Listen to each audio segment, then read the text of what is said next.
Hello YT family, very good morning and welcome to another day in my life. ఈ రోజు blog వచ్చేసరికి లేట్గా అయితే స్టార్ట్ చేస్తున్నాను అనమాట. ఎందుకు ఇంత లేట్గా చేస్తున్నాను అంటే ఈవినింగ్ వచ్చేసరికి కొన్ని స్పెషల్స్ అయితే వండబోతున్నాను అనమాట. సో అది మిస్ చేయకుండా బ్లాగ్లో కవర్ చేద్దాం అన్నట్టు బ్లాగ్ అయితే రికార్డ్ చేస్తున్నాను. నేను కూడా కొన్ని యూట్యూబ్లో సెర్చ్ చేసి కొన్ని స్పెషల్ డిషెస్ కొత్తగా అయితే చేద్దామని అనుకుంటున్నాను. ఎందుకంటే పండగ కనుమ రోజులు మేము చేసుకుంది ఏం లేదు కాబట్టి ఇప్పుడు చేసుకుందాం అని అనుకుంటున్నాను. సో ఆ రెసిపీస్ కూడా మీతో అయితే షేర్ చేస్తాను. సో మిస్ చేయకుండా బ్లాగ్ చూడండి. అండ్ నచ్చితే ప్లీజ్ వీడియోని అయితే లైక్ చేయడం మర్చిపోద్దు. మెస్ అంతా చూస్తున్నారు కదా, ఇది ఎవ్రీడే సర్దినప్పటికీ ఇలానే ఉంటుంది. అండ్ లక్కీ బొమ్మలన్నీ కూడా ఇలా ర్యాక్లో అయితే పెట్టేశారనమాట. ఆ ర్యాక్స్ ఓపెన్ చేసుకుని వాడికి కావాల్సిన బొమ్మలు వాడే తీసుకుని ఆడేస్తున్నాడు. ఇవన్నీ ప్రస్తుతానికి ఇలా పాడేశాడు. మళ్ళీ ఇవన్నీ సర్దుకోవాలి. అండ్ ఫ్లోర్ మాపింగ్ అయితే రోజు పెట్టుకున్నప్పటికీ స్టిల్ వాడు ఫుడ్ అదంతా పామేస్తుంటే అలా అయిపోతుంది. అండ్ కొన్ని వీడియోస్ కూడా చేసుకోవాల్సినవి అయితే నాకు పెండింగ్ అయితే ఉన్నాయన్నమాట. అండ్ ఇప్పుడు వచ్చేసరికి నాకు కొంచెం ఖాళీగా టైం అయితే కుదరడం వల్ల స్కిన్ కేర్ కూడా చేసుకుందాము. కాళ్ళు కూడా పగిలిపోతున్నాయి నాకు వింటర్ వల్ల, కొంచెం పగుళ్ళు ఎక్కువ వస్తున్నాయి అనమాట. సో అలాంటి చిన్న చిన్న ప్యాంపరింగ్ సెక్షన్స్ ఉన్నాయి. కబుర్లు చెప్తూ ఆ ప్యాంపరింగ్ సెక్షన్ కూడా ఎలా చేసుకుంటానన్నది చూపిస్తాను.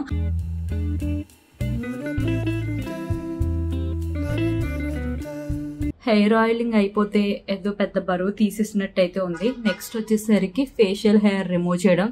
ఫ్రాంక్లీ చెప్పాలంటే కొన్ని నెలలు అయిపోయింది అనుకుంటా నేను అసలు ఇలా కేర్ చేసి. So it's the time. So నేను వచ్చేసరికి ఆ షేవింగ్ మెథడ్ అన్నది రీసెంట్ డేస్లో నేనైతే వదిలేసా. నేనైతే యూజ్ చేస్తుంది అగారో ఫేషియల్ ట్రిమ్మర్. దీంతో అయితే రిమూవ్ చేస్తాను. 3D ఫ్లోటింగ్ హెడ్తో రావడం వల్ల ఎక్కడ కూడా మనకి పెయిన్ లేకుండా స్మూత్గా హెయిర్ అయితే రిమూవ్ చేసేసుకోవచ్చు. అప్పర్ లిప్, చిన్, ఐబ్రోస్, ఫేషియల్ హెయిర్ అంతా కూడా ఈజీగా వితిన్ మినిట్స్ అయితే రిమూవ్ అయిపోతుంది. జస్ట్ స్మాల్ బ్యాటరీ వేసుకుంటే సరిపోతుంది. చక్కగా ఇంట్లోనే మనం రిమూవ్ చేయడానికి ఇదైతే బాగా హెల్ప్ చేస్తుంది అనమాట. అండ్ ఎక్కడ మన స్కిన్కి అలర్జీ కూడా రాదు దీనివల్ల. అయితే ఫేషియల్ హెయిర్ రిమూవ్ చేయడం అయితే అయిపోయింది. హెయిర్ అంతా కూడా చూసుకున్నట్టయితే ఈ బాటమ్ ఉంది చూసారా, ఇక్కడ కలెక్ట్ అయిపోతుంది అనమాట. సో దీన్ని మనం క్లీన్ చేసేసుకోవడమే. స్మాల్ బ్రష్ అయితే ఉంటుంది, ఆ బ్రష్తో క్లీన్ చేసేసుకోవడమే. చాలా ఈజీగా అయిపోతుంది and no cuts. And next అయితే సీరం అయితే ఫేస్కి అప్లై చేసి మంచిగా ఫేస్కి మసాజ్ అయితే చేద్దాం అనుకుంటున్నాను.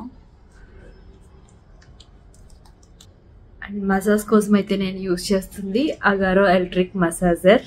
ఇవన్నీ నా దగ్గర ఉన్నవే నేనైతే యూజ్ చేస్తున్నాను. ఇది వచ్చేసరికి బ్యాటరీ ఆపరేటెడ్. యూజ్ చేయట్లేదు కదా అని బ్యాటరీ తీసేసా. జస్ట్ బ్యాటరీ వేసి ఇలా తిప్పుకోగానే ఇదైతే ఆన్ అయిపోతుంది అనమాట. మంచిగా వైబ్రేషన్స్ వస్తాయి. ఇదిగోండి ఇక్కడ ఆన్ ఆఫ్ బటన్ ఉంది కదా. ఇదైతే 4-in-1 అండి. మనకి రోజ్ క్వార్ట్స్ రోలర్తో అయితే వస్తుంది. దీనికి ఒక సర్టిఫికేట్ కూడా వస్తుంది అనమాట. దీనివల్ల మన స్కిన్లో వ్రింకిల్స్ తగ్గి యాంటీ ఏజింగ్గా కనిపించడమే కాకుండా మన స్కిన్ ఫ్రిమ్ అయ్యి అప్లిఫ్ట్ కూడా అవుతుంది అనమాట. అన్నిటికంటే నాకు సెకండ్ ఎక్స్టెన్షన్ బాగా యూజ్ అయింది. ఎందుకంటే నా అండర్ ఐ ఆ వ్రింకిల్స్ ఏవైతే ఉంటాయో బాగా తగ్గినాయి. సో ఎవరికైనా ఐ పఫీనెస్ ఉన్నట్టయితే థర్డ్ ఎక్స్టెన్షన్ ఉంటుంది, రౌండ్గా ఉంటుంది అనమాట. దాంతో మసాజ్ చేస్తే ఆ పఫీనెస్ అన్నది తగ్గుతుంది. నాకు ఆల్ ఓవర్గా ఏంటంటే ఏవో 2-3 కొనుక్కుని పెట్టుకునే కంటే ఒక దాంట్లో ఈ 4 ఉండడం బాగా నచ్చింది. వీటికంటే బెస్ట్ పార్ట్ ఏంటంటే మసాజర్తో పాటు గోషా అయితే వస్తుంది అనమాట. గోషా వల్ల మన ఫేస్కి లిఫ్ట్ అయిన ఫీలింగ్ అయితే వస్తుంది. ఒక్కొక్క చోట 10 strokes మనం ఇచ్చుకున్నట్టయితే జా లైన్ దగ్గర కానీ చీక్ బోన్ దగ్గర కానీ మీకు ఏదైతే ఎక్స్ట్రా స్కిన్ కనిపిస్తున్నట్టు అనిపిస్తుందో అది చాలా వరకు మినిమం అయినట్టు అయితే అనిపిస్తుంది అనమాట. ఈ గోషా గురించి నేను వీడియోలో రివ్యూ చూసినప్పుడు నాకు అంత పాజిటివ్ ఫీలింగ్ కలగలేదు, కానీ ఎప్పుడైతే నేను యూజ్ చేశానో అప్పుడు నాకు బాగా తెలిసిందనమాట. రిజల్ట్ అన్నది ఇన్స్టెంట్గా మనకైతే కనిపిస్తుంది. ఒక్కొక్క స్పాట్లో ఒక 10 times అయినా సరే మనం అలా స్వైప్ చేస్తూ ఉండాలన్నమాట. సింగిల్ డైరెక్షన్లో చేసుకోవాలి. అప్పటికప్పుడు మీకు ఏదైతే ఎక్స్ట్రా స్కిన్ ఉందో అది తగ్గినట్టు అయితే అనిపిస్తుంది. So weekly twice or else thrice మీ స్కిన్ యొక్క సెన్సిటివిటీని బట్టి చేస్తే సరిపోతుంది అనమాట. నేనైతే ట్వైస్ ప్రిఫర్ చేస్తాను. ఇప్పటికైతే స్కిన్ కేర్ అయితే అయ్యింది. సో ఇది చేసిన తర్వాత కొంచెం సమ్హౌ ఫేస్ ఆ ఫేషియల్ హెయిర్ రిమూవ్ అవడం వల్ల మసాజ్ వల్ల షైనీ లుక్ అయితే వచ్చింది కదా. అండ్ యా మొత్తం మీద ఇదిగో లక్కీ చేసిన మెస్ కూడా క్లియర్ చేశాను సమ్హౌ.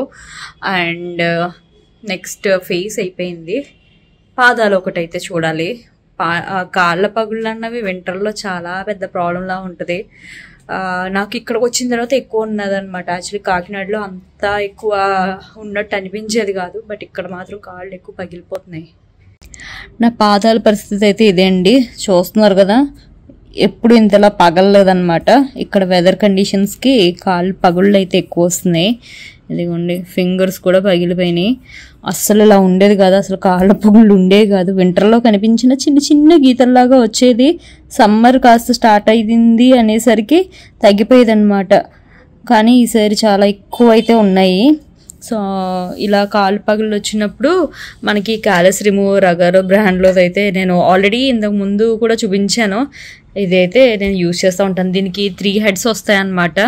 ఈ 3 heads కూడా ఏంటంటే ఒక్కొక్క దాని ఒక్కొక్క టెక్స్చర్. ఇది బాగా సాఫ్ట్గా ఉంది, ఇది మీడియం అనమాట, సెమీగా ఉంటుంది, ఇది 2 రఫ్ అయితే ఉంటుంది. హెడ్స్ చేంజ్ చేసుకుంటూ మనం ఈ పగుళ్ళు ఏవైతే ఉన్నాయో అవి రిమూవ్ చేసుకోవచ్చు. సో మెయిన్ బాడీ అయితే ఇదన్నమాట. సో దీనికి ఇక్కడ బటన్ చూసారా, దీన్ని ఇలా పుల్ చేయగానే మనకి ఆన్ అవుతుంది. ఇదిగోండి ఇలా మూవ్ అవుతుంది అనమాట ఎక్స్టెన్షన్. దీని పైన పెట్టి మనం జెంటిల్గా అంటూ ఉంటే ఆ పగళ్ళ దగ్గర ఆ స్కిన్ డెడ్ సెల్స్ ఏవైతే ఉన్నాయో అవి ఈజీగా రిమూవ్ అవుతాయి.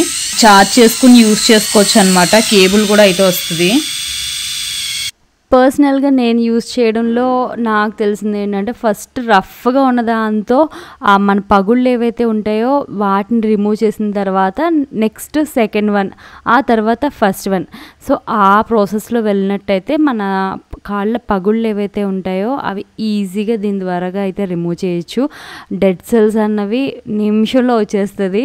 చూస్తున్నారు కదా డెడ్ సెల్స్ అంతా ఎలా వచ్చేసిందో, దాన్ని మనం క్లీన్ చేసేసుకుంటే సరిపోతుంది. ఇదిగోండి డిఫరెన్స్ అయితే తెలుస్తుంది కదా. ఇంతకు ముందున్న పగుళ్ళు కార్నర్లో ఉన్నవి అవన్నీ అయితే పోయినాయి. అండ్ ఫింగర్ టిప్ చూడండి, టోటల్గా నీట్గా అయితే అయిపోయిందనమాట.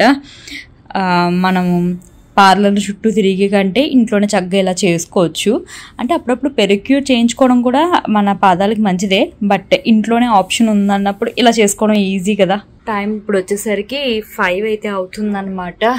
హెడ్ బాత్ మాత్రం వీరు గారు వచ్చిన తర్వాత చేయడం బెటర్ అని అనుకుంటున్నాను, ఎందుకంటే మధ్యలో మళ్ళీ లక్కీ లేచాడండి. వీరు గారు వచ్చి నేను ఫ్రెష్ అయ్యేసరికి చీకటి పడిపోయింది అండ్ చలి కూడా స్టార్ట్ అయిపోయింది. హెయిర్ కనుక డ్రై చేసుకోకపోతే నాకు హెడేక్ అయితే వచ్చేస్తుంది అనమాట. నేను ఇక్కడ అగారో హెయిర్ వాల్మనైజర్ కమ్ డ్రైయర్ని అయితే యూజ్ చేస్తూ ఉన్నాను. ఏంటంటే మన హెయిర్ లైట్గా వెట్గా ఉండి ఇంకా మనం స్ట్రైట్నింగ్ అవి చేసుకునే టైం లేదు అన్నప్పుడు దీన్ని యూజ్ చేసామంటే మన ఇన్స్టెంట్గా మన హెయిర్ అనేది డ్రై అవుతుంది and as well smooth and షైనీగా అయితే ఉంటుందన్నమాట. సో ఎవరికైనా బ్లో డ్రై చేసుకోవడం ఇలా రాదు అనుకునేటైతే దీన్ని అయితే ట్రై చేయొచ్చు అనమాట. హెయిర్ డ్రైగా ఉన్న స్టేజ్లోనే జస్ట్ ఇలా మనం మూవ్ చేసుకున్నట్టయితే హెయిర్ ఇన్స్టెంట్గా డ్రై అయిపోతుంది అండ్ యాజ్ వెల్ హెయిర్కి వాల్యూమ్ అయితే యాడ్ అవుతుంది అనమాట. జస్ట్ మనం ఇలా అవుటర్ వర్డ్స్ ఇన్వర్డ్స్ మనం మూవ్ చేసుకున్నాం అంటే అవుటర్ వర్డ్స్ బౌన్స్ అవుతుంది. సో నాకు ఇది బాగా నచ్చింది. సో నేను దీన్ని యూజ్ చేసి మొత్తం మీద హెయిర్ని అయితే ఇలా సాఫ్ట్ చేసేసాను. అండ్ దీంట్లో అయోనిక్ టెక్నాలజీ వాడుతున్నారు అండ్ 3 levelsలో మనం హీట్ అడ్జస్ట్మెంట్ కూడా అయితే చేసుకోవచ్చు అనమాట. రిజల్ట్ అయితే చూస్తున్నారు కదా, అమేజింగ్. దీంతోపాటు నేను రీసెంట్గా ఇంకొకటి అయితే పర్చేస్ చేశాను. అది వచ్చేసరికి హెయిర్ కలర్. ఎవరికైనా స్ట్రైట్ హెయిర్ ఉందనుకోండి, వాళ్ళకి కర్లీ హెయిర్ బాగా నచ్చుతూ ఉంటుంది, నాకు కూడా అంతే. కాకపోతే ఏంటంటే ఈ కర్ల్స్ చేసుకోవడంలోనే రకరకాల లెవెల్స్ అయితే ఉంటుంది. అందుకే నేను 6-in-1 కర్లర్ అయితే తీసుకున్నాను. దీనికి బాడీ ఒకటే ఉంటుంది కానీ ఎక్స్టెన్షన్స్ 6 వస్తాయి అనమాట. సో ఆ బ్యారెల్ లెంత్ అన్నది మనకి మారిపోతూ ఉంటుంది. I mean to say with అనమాట. కొన్ని లావుగా కర్ల్స్ వస్తే బాగుంటాయి, కొన్ని సన్నగా వస్తే బాగుంటాయి. సో అలా ఇందులో డిఫరెంట్ టైప్స్ అయితే వచ్చినాయి అనమాట. ఈ 6ని యూజ్ చేసి డిఫరెంట్ కర్ల్స్ అయితే ఎలా వస్తాయో చూద్దాం. ఏదైనా కొత్త వస్తువు తీసుకున్నాం అంటే ట్రై చేయడానికి చాలా ఇంట్రెస్ట్ ఉంటుంది కదా. ఇందులో కూడా 2 levels ఆఫ్ హీట్ సెట్టింగ్స్ అయితే ఉన్నాయన్నమాట. ట్రై చేశాను. నాకు ఈ లావుగా ఉన్నది ఏంటంటే ఓన్లీ ఆ లోవర్లో ఆ కర్ల్ అన్నది పెద్దగా అయితే వస్తుంది. సో నాకు అలా పెద్దగా కాకుండా చిన్న చిన్న కర్ల్స్ అయితే చాలా ఇష్టము.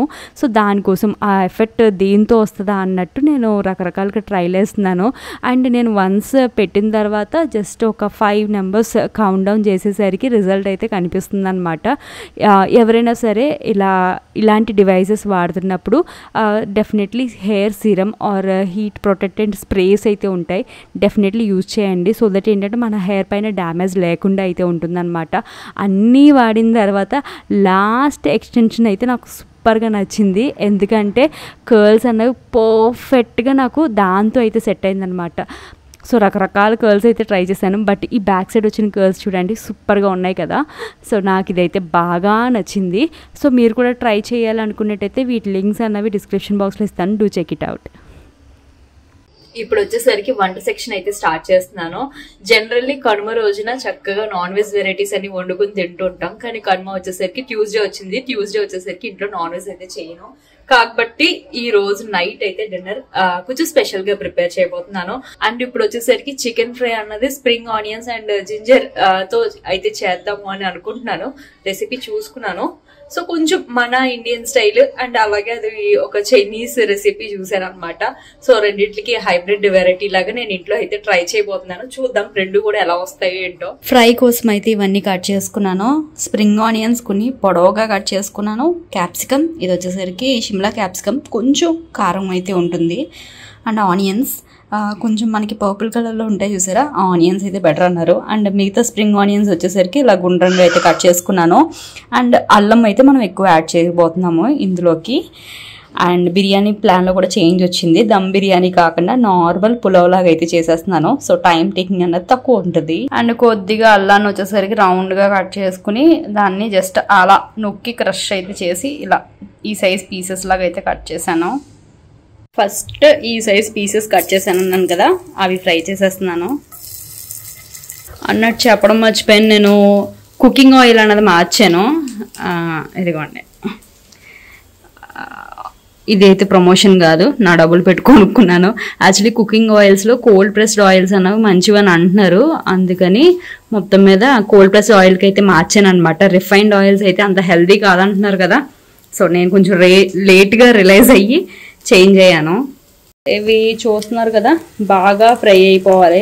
ఫ్రై అయిన తర్వాత ఏవో గారెల్లో అయిపోయిన వాటిని 2 సైడ్లు కూడా తిప్పుకోవాలి. చిన్నగా స్లైస్ చేసుకున్న అల్లం వేస్తున్నాను. దెన్ క్యాప్సికమ్ కూడా పొడవుగా కట్ చేసుకున్న స్ప్రింగ్ ఆనియన్స్ కూడా ముందుగా అయితే వేసేసుకుంటున్నాను. ఇవైతే కొద్దిగా టాస్ చేసిన తర్వాత రౌండ్గా కట్ చేసుకున్న స్ప్రింగ్ ఆనియన్స్ అండ్ అలాగే కొంచెం స్క్వేర్లా కట్ చేసుకున్న మన ఆనియన్స్ అన్నీ వేసేసి ఇంకొకసారి టాస్ చేసేసుకోవడమే. లక్కీ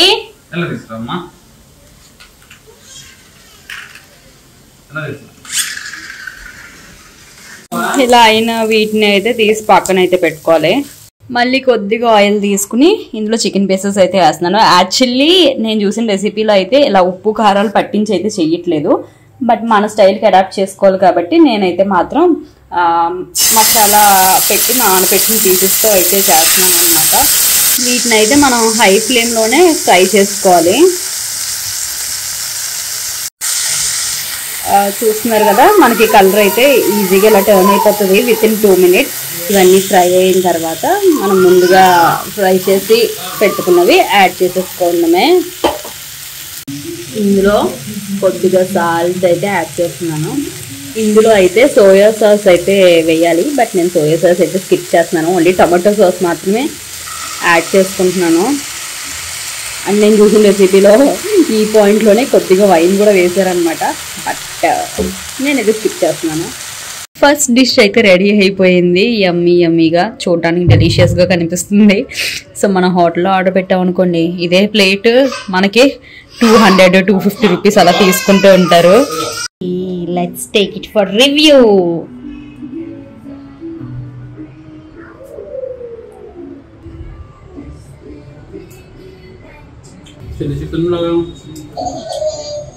డిఫరెన్స్ ఏం లేదా లాస్ట్ టైంకి దీనికి?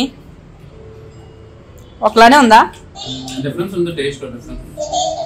నెక్స్ట్ వచ్చేసరికి ఇవి వచ్చేసరికి లివర్ అండ్ కందరకాయ ఉంటుంది కదా, వీటిని సపరేట్గా అయితే ఫ్రై చేస్తున్నాను అనమాట. సో దాంతో కలపలేదు, అది సపరేట్ డిష్గా అయితే చేశాను. సో వీటిని అయితే ఫ్రై చేసేసుకుంటాను. ఇంకా పులావ్ చేయడానికి నార్మల్ ప్రాసెసే. మసాలాస్ అన్నీ తీసుకున్నాను అండ్ ఆయిల్ అయితే ఆల్రెడీ యాడ్ చేసేసుకున్నాను. ఇవైతే ఒక పక్కన అలా నెమ్మదిగా ఫ్రై అవుతున్నాయి. ఆనియన్, మిర్చి ఇవైతే బాగానే ఫ్రై అయిపోయినాయి. చివరిలో ఇంకా స్ప్రింగ్ ఆనియన్స్ ఉన్నాయి కాబట్టి ఫ్రెష్గా ఉన్నప్పుడు యూజ్ చేసుకోవాలని ఇంకా ఇందులో అయితే వేసేస్తున్నాను. అండ్ దెన్ చికెన్ అయితే యాడ్ చేసేస్తున్నాను. యాక్చువల్లీ దమ్ బిర్యానీ అనుకుని ఫస్ట్ పుదీనా ఇవన్నీ కలిపాను, బట్ నార్మల్గా చేసేస్తున్నాను కాబట్టి దాంతోపాటు కలిపి ట్రాన్స్ఫర్ చేసేసా. వీరు గారికి వచ్చేసరికి లివర్ బిర్యానీలో నచ్చుతుంది, నాకేమో ఫ్రై చేస్తే నచ్చుతుంది. అండ్ లక్కీ కూడా లివర్ పీస్ కొద్దిగా పెడదాము అన్న ఉద్దేశంతో స్పైసెస్ అయితే చాలా తక్కువ వేసాను. అండ్ అల్లం వెల్లుల్లి పేస్ట్ అయితే ఇందులో యాడ్ చేస్తున్నాను. నెక్స్ట్ కొద్దిగా పసుపు, కారం అండ్ బిర్యానీ మసాలా అయితే కలుపుకున్నాను. నేను ఇక్కడ కిచెన్లో ప్రశాంతంగా వంట చేస్తున్నానంటే దానికి కారణం వీరు గారే. లేకపోతే అసలు వీటితో చాలా మంది అంటూ ఉంటారు కదా లక్కీతో ఎలా వండేస్తున్నారు ఏంటి అని. అస్సలు అనుకున్న పని ఏది ఏ ఒక్కటి కూడా జరగదు, వెనకాల ఇంకొక మనిషి ఉంటేనే అవుతుంది. నిజంగా ఆఫీస్కి వెళ్తుంటే నా నడుము వంగిపోతుంది వీటితో, చాలా భయంకరంగా ఉంది. అందుకే వీడియోస్ కూడా చాలా స్లో అయిపోయినాయి, షార్ట్స్ కూడా చేయడం లేదు. చాలా బ్యాక్గ్రౌండ్ లో చాలా చాలా అయిపోతా ఉన్నాయి. అందరికీ తెలుస్తుంది ఎంత కష్టం ఉంటది. సో చాలా మంది అసలు చేయలేవనే అన్నారు, కానీ ఎంతో కొంత అవుతుంది. వాటర్ అయితే వేసేసాను. అండ్ దీంతో పాటు ఇదిగోండి లక్కీ రైస్ వచ్చేసరికి పొటాటోతో అయితే ప్రిపేర్ చేశాను అనమాట. దాంట్లోకి నంచుకోవడానికి ఆ ఫ్రై పీస్ అయితే యూజ్ చేస్తాను. మార్నింగ్ వచ్చేసరికి చికెన్ కర్రీ చేశాను అనమాట. సో చికెన్ కర్రీ ఉంది అండ్ రసం కూడా అయితే చేశాను. ఇదిగోండి కొద్దిగా రసం అయితే వేసాను లక్కీకి. అండ్ ఈ పీస్ చాలా రోజుల తర్వాత పెడుతున్నాను, తింటాడో లేదో తెలీదు, తింటే అప్పుడు పెద్ద పీస్ పెడదామని. లక్కీ భోజనం అయిపోయిందంటే చాలా పెద్ద పని అయిపోయినట్టు, మనం ఇంకా ప్రశాంతంగా భోజనం చేయొచ్చు. వీరు గారు ఈసారి కూడా టేస్ట్ మిస్ అయిందా?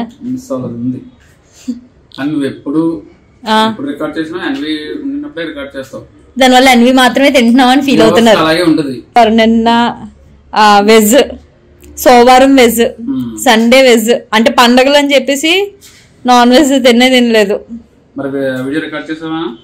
ఇంకా వెజ్ వండుతాం కదా అని ఏం చూపిస్తామని చూపించలేదు. యాక్చువల్లీ కొద్ది రోజులుగా బిర్యానీ నేను చేయడం, అందులో టేస్ట్ మిస్ అవ్వడం, ఇలా సాటిస్ఫాక్షన్ ఉండట్లేదు. సో మొత్తం మీద వేడి వేడి బిర్యానీ చాలా రోజుల తర్వాత అయితే తినబోతున్నాను అనమాట.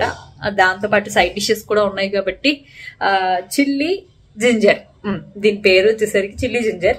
సో ఇది అండ్ లివర్ ఫ్రై నా ఫేవరెట్. ఈ రెండు అయితే తినబోతున్నాను అనమాట.